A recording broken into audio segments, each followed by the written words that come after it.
Alright, so here I've got the Mastercraft inspection camera, 9mm waterproof camera head, 2x digital zoom, very nicely packaged.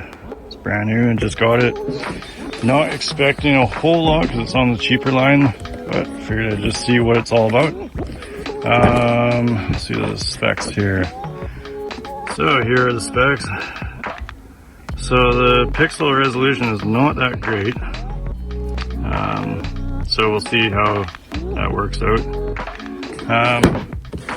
Let's see inside the box here. So,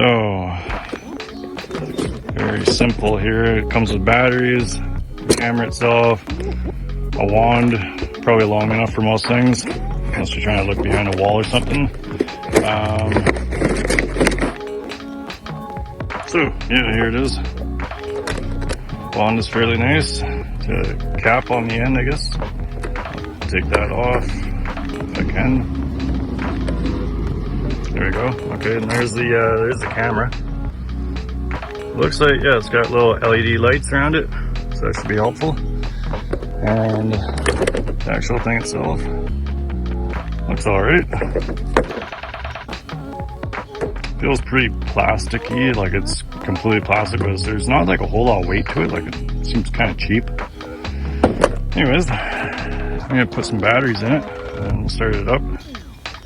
Alright, so I put the batteries in it. Start it up here. There's a button here at the top.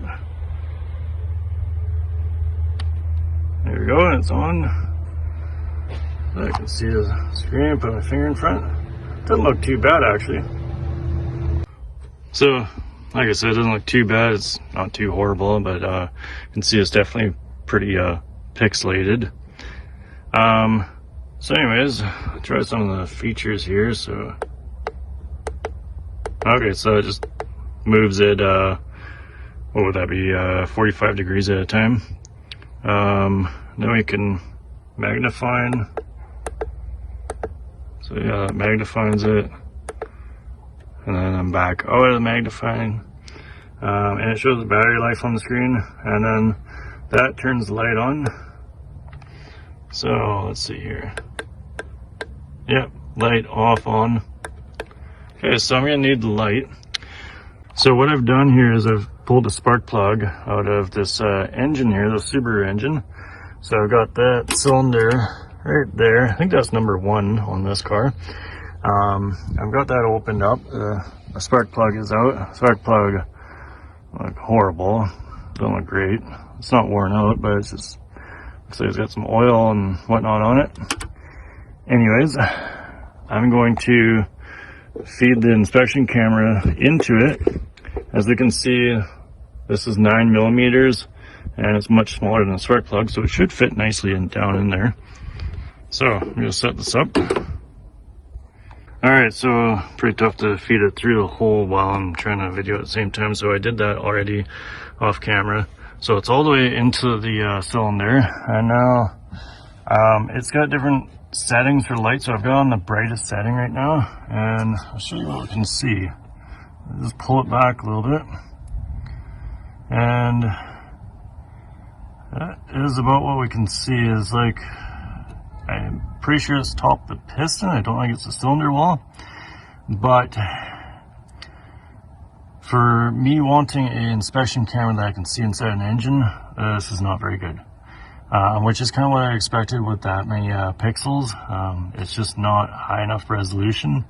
Like I pull it in and out here, and you can't tell what you're actually looking at. Don't know if that's cylinder wall or atop the piston. Really don't know. Can't tell if it's covered in carbon or not, or it's clean. There's just really not enough details to know what you're doing. So to use this inspection camera for automotive purposes, I would not recommend it. I'm pretty sure that if I put it inside the timing cover here to look past the inspection here, to look in there where it's dark, I'm pretty sure I wouldn't be able to tell what I'm looking at still. Because if you think about it, inside the cylinder here, that light on the end should be more than bright enough for an area that's probably about this wide.